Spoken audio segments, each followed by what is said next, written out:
అందరికీ నమస్కారం. Welcome back to Yashasvi vlogs. నోట్లో వేసుకుంటే కరిగిపోయే కమ్మనైన రవ్వ కేసరి, అలాగే పండుగలు శుభకార్యాల సమయంలో ప్రసాదంగా లేదా స్వీట్గా తినాలనిపించినప్పుడు 10 నిమిషాల్లో ఈజీగా దీనిని తయారు చేసుకోవచ్చు. నోట్లో వేసుకుంటే కరిగిపోయేలా, చల్లారినా కూడా అస్సలు గట్టిపడకుండా మృదువుగా ఉండే పర్ఫెక్ట్ రవ్వ కేసరి తయారు విధానం చూద్దాం. అంతకంటే ముందు వీడియో స్కిప్ చేయకుండా చూడండి. ఈ రెసిపీ మీకు నచ్చితే లైక్ అండ్ షేర్ చేయండి. ఓకే, ఇప్పుడు మనం ఈ రవ్వ కేసరి తయారు విధానం చూసేద్దాం. ముందుగా రవ్వ కేసరి కోసం ఒక చిన్న కప్పు ఉప్మా రవ్వ తీసుకొని ఒక బౌల్లోకి వేసుకొని పక్కన పెట్టుకోండి. ఆ తర్వాత స్టవ్ ఆన్ చేసి ఈ వెడల్పాటి కడాయి పెట్టుకున్న తర్వాత ఇందులో 2 నుంచి 3 టేబుల్ స్పూన్ల వరకు నెయ్యి వేసుకోవాలి. నెయ్యి వేసుకొని పూర్తిగా కరిగించుకోండి. ఈ విధంగా నెయ్యి మొత్తం పూర్తిగా కరిగిపోయాక మనం ముందుగా తీసుకున్న 4 కాజు, 4 బాదం, ఒక 10 వరకు ఎండు ఖర్జూర, కిస్మిస్లు వేసుకొని లైట్ గోధుమ రంగు వచ్చేంత వరకు మీరు కలుపుతూ ఈ డ్రై ఫ్రూట్స్ని ఫ్రై చేసుకోవాలి.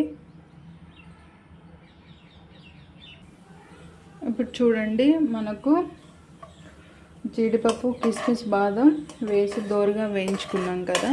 ఇప్పుడు ఈ విధంగా మనకు డ్రై ఫ్రూట్స్ ఫ్రై అయ్యాక మనం ముందుగా తీసి పెట్టుకున్న 1 కప్పు గోధుమ రవ్వను వేసుకొని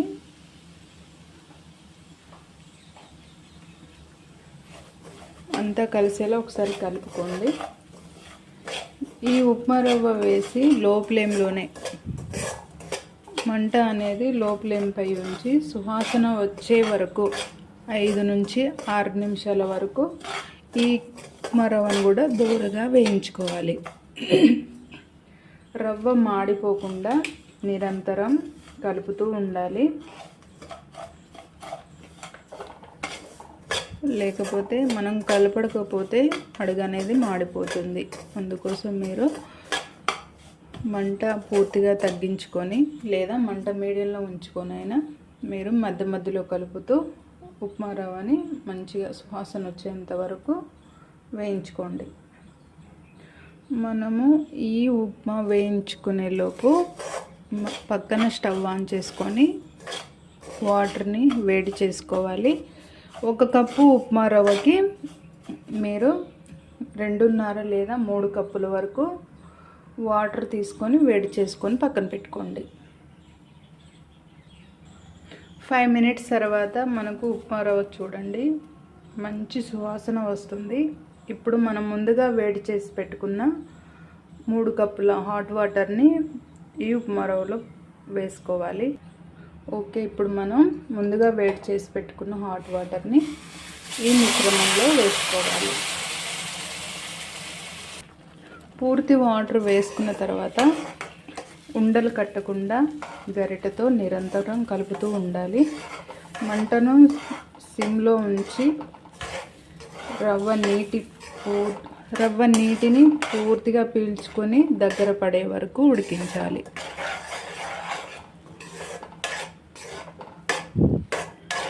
అడుగు మాడకుండా ఇలా కలుపుతూ ఉడికించుకోండి. రవ్వ పూర్తిగా ఉడికిన తర్వాత మనం ఏ కప్పుతోనైతే ఉప్మా రవ్వ తీసుకున్నామో అదే కప్పుతో 1.5 కప్పు వరకు షుగర్ యాడ్ చేసుకోవాలి. స్వీట్ తక్కువ తినే వాళ్ళైతే 1 కప్పు వరకు 1 కప్పు వరకు పంచదార అనేది యాడ్ చేసుకుంటే సరిపోతుంది. 1.5 కప్పు షుగర్ వేసుకున్న తర్వాత ఒకసారి అంతా కలిసేలా కలుపుకోవాలి.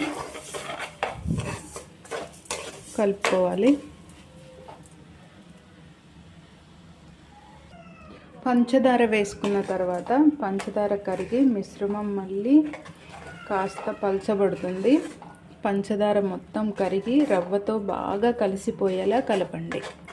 ఇలానే కలుపుతూ మంట అనేది పూర్తిగా తగ్గించుకొని ఈ మిశ్రమాన్ని ప్రిపేర్ చేసుకోవాలి. కలుపుతూ ఉండండి. మిశ్రమం చిక్కబడుతున్నప్పుడు ఇంకాస్త 1 టీ స్పూన్ వరకు నెయ్యి వేసుకొని బాగా కలుపుకోండి. నెయ్యి మరియు 1 టీ స్పూన్ వరకు యాలకుల పొడి వేసి బాగా కలిసేలా కలుపుకోవాలి.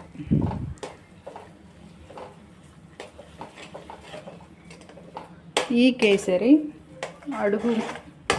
అడుగు అంటుకోకుండా విడిపోతున్నప్పుడు స్టవ్ ఆఫ్ చేసి పక్కన పెట్టుకోండి. మనకు ఈ మిశ్రమం ఈ స్వీట్ రెసిపీ ప్రిపేర్ అవ్వడానికి ఇంకొక 1-2 మినిట్స్ వరకు అదే స్లిమ్లో ఉంచి మంటను పూర్తిగా తగ్గించి ప్రిపేర్ చేసుకోవాలి. ఇప్పుడు చూడండి, ఈ రవ్వ కేసరి ప్యాన్కి అంటుకోకుండా విడివిడిగా విడిపోతున్నప్పుడు స్టవ్ ఆఫ్ చేయండి. ఇప్పుడు ఎంతో రుచికరమైన సాఫ్ట్ రవ్వ కేసరి రెడీ. దీనిని వేడిగా సర్వ్ చేసి దీంట్లో కొంచెం నెయ్యి వేసుకొని తింటే అమృతంలా ఉంటుంది. ఈ రెసిపీ స్కిప్ చేయకుండా ఫుల్ వీడియో చూసి ఈ రెసిపీ తప్పకుండా ట్రై చేయండి. ఈ రెసిపీ మీకు నచ్చితే లైక్ అండ్ షేర్ చేయండి. మన ఛానల్ను సబ్స్క్రైబ్ చేసుకోండి.